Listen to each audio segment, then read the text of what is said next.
आजकल हमने बहुत सुना है कि हर दूसरा बच्चा ऑटिज्म का शिकार है। जिससे भी पूछेंगे तुम्हारे बच्चे के साथ क्या मसला है, तो वो कहता है कि मेरे बच्चे को ऑटिज्म डायग्नोस कर दिया और मैं बहुत परेशान हूँ। आखिर ये ऑटिज्म है क्या? ऑटिज्म स्पेक्ट्रम डिसऑर्डर क्या है? ऑटिज्म स्पेक्ट्रम डिसऑर्डर एक बहुत बड़े वास्ट अम्ब्रेला डिसऑर्डर है जिसके अंदर 3 चीज़ें हम बच्चे की नोट करते हैं। 3 हिस्सों में इसको डिवाइड करते हैं हम बीइंग अ थेरेपिस्ट।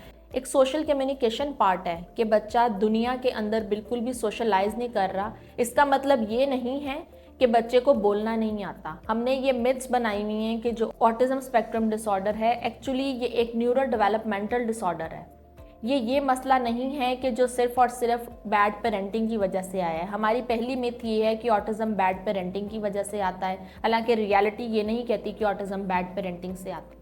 हमारी अगली मिथ ऑटिज्म के बारे में ये है कि ऑटिज्म जो है वो बच्चा सोशलाइज नहीं करता लोगों से। इसका मतलब ये कि वो लैक ऑफ सोशल इंटरेक्शन की वजह से सोशलाइज नहीं करता। मगर जो रियलिटी है वो ये है कि बच्चे को सोशलाइजेशन करने के लिए उसके पास लफ्ज़ नहीं होते हैं, उसको पता नहीं होता कि मैंने अगले बंदे से बात किस तरह करनी है। Autism is totally a difference in the brain. Like वो ऑटिज्म का जो बच्चा है उसकी जो ब्रेन की केमिस्ट्री है वो नॉर्मल ब्रेन से एक इस तरह डिफरेंट है जैसे एक जिक्सो पज़ल हम फिट करते हैं और जिक्सो पज़ल में से एक पज़ल को हम उल्टा फिट कर दें और उसको बाद में थेरेपिस्ट जो है वो अपने अकॉर्डिंगली प्लान बना के ठीक करें। Autism is treatable with therapy.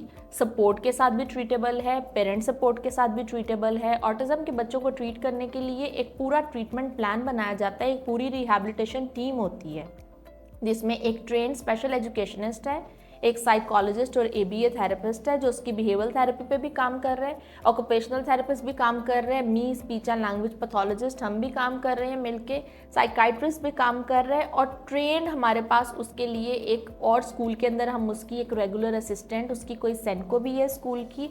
उसके अलावा स्कूल में एकेडमिक पार्ट पे हम स्कूल की मीटिंग्स भी करा रहे हैं, स्कूल विजिट्स भी बच्चे का जो है वो करा रहे हैं ताकि बच्चे का चेक रहे कि वो एकेडमिकली क्या कर रहे हैं। ऑटिज्म के बच्चे अमूमन जितनी भी इनके साथ हम थेरेपी कर लें वो अपने आई कांटेक्ट में लैक करते हैं। उनके स्टीरियोटिपिक बिहेवियर्स होते हैं, वो हाथों को बहुत रॉन्ग वे में मूव करते हैं जो एक नॉर्मल इंसान को नॉर्मल नहीं लगता। उन बच्चों में इमोशंस नहीं होते, उनको नहीं पता होता कि अगर हम कहीं पे गए हैं किसी जगह पे, ऐसी जगह का चले गए हैं जहाँ हमने सीरियस रहना है, मगर वो वहाँ पे जाकर कॉन्टीन्यूस उनके लाफ्टर्स होते हैं, वो कॉन्टीन्यूस हंस रहे होते हैं। इन बच्चों के अंदर ये भी फीलिंग नहीं होती है डर की कि अगर हम किसी बिल्डिंग से छलांग लगा देंगे तो हमें यहाँ पे नुकसान होगा या हमें चोट लग सकती है। इन सारी चीज़ों ना सिर्फ emotional development, social development, communication development, speech and language development, ये सारी डेवलपमेंट के लिए बच्चे को एक स्पीच थेरेपिस्ट की, एक एबीए थेरेपिस्ट की, इन थेरेपिस्ट की ज़रूरत पड़ती है अपनी लाइफ में।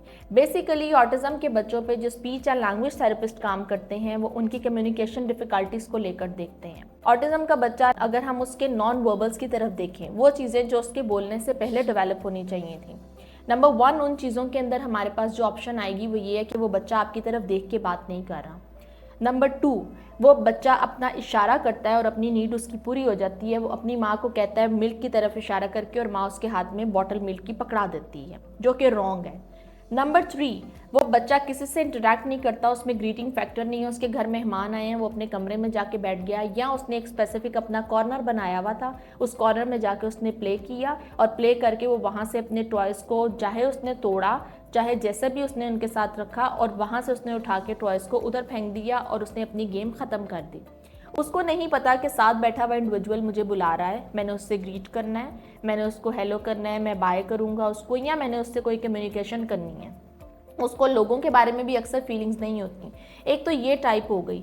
ऑटिज्म को हम स्पेशल नीड्स की ब्रैकेट में से निकालें तो वो ज़्यादा बेहतर है। ना तो हम इन्हें स्पेशल नीड्स कह सकते हैं, ना हम इन्हें एबनॉर्मेलिटी पर डाल सकते हैं, बल्कि this is a different brain processing. हम ये कह सकते हैं दीज आर द चिल्ड्रन, और एस्पर्जर की अगर बात करें तो these are the adult population, they have the different brain chemistry as compare to other human being. इनमें ऐसी पॉपुलेशन भी आती है जिनका इंटेलिजेंस लेवल थोड़ा सा ज़्यादा है, जो अपनी एक बुक खोले बगैर भी आपको ये बता सकते हैं कि this is written in this book. वो भी हम ऑटिज्म की एक डिफरेंट टाइप के अंदर ऐड करते हैं, उसकी भी हम डिटेल इंशाल्लाह वीडियो बनाएंगे ज़रूरी। अगर आपके बच्चे को कोई भी ऐसा मसला है या ऑटिज्म से रिलेटेड आपने मिथ सुनी है या आपको लगता है कि आपका बच्चा 3 साल पर जाके 3 लफ्ज़ का जुमला नहीं बना रहा और उसके बोलने में कोई मसला आ रहा है, वो लोगों में घुल मिल नहीं रहा, वो सोशलाइज नहीं कर रहा, वो एक डिफरेंट बिहेवियर शो करता है जो एक नॉर्मल लोगों के अंदर आपको नहीं नज़र आता, तो आप मुझसे कांटेक्ट करें Umar hospital and cardiac centre में, जेल रोड पे। अपॉइंटमेंट लें, इंशाल्लाह आपको प्रॉपर थेरेपी प्लान और प्रॉपर ट्रीटमेंट प्लान ऑटिज्म से रिलेटेड आपको मिलेगा।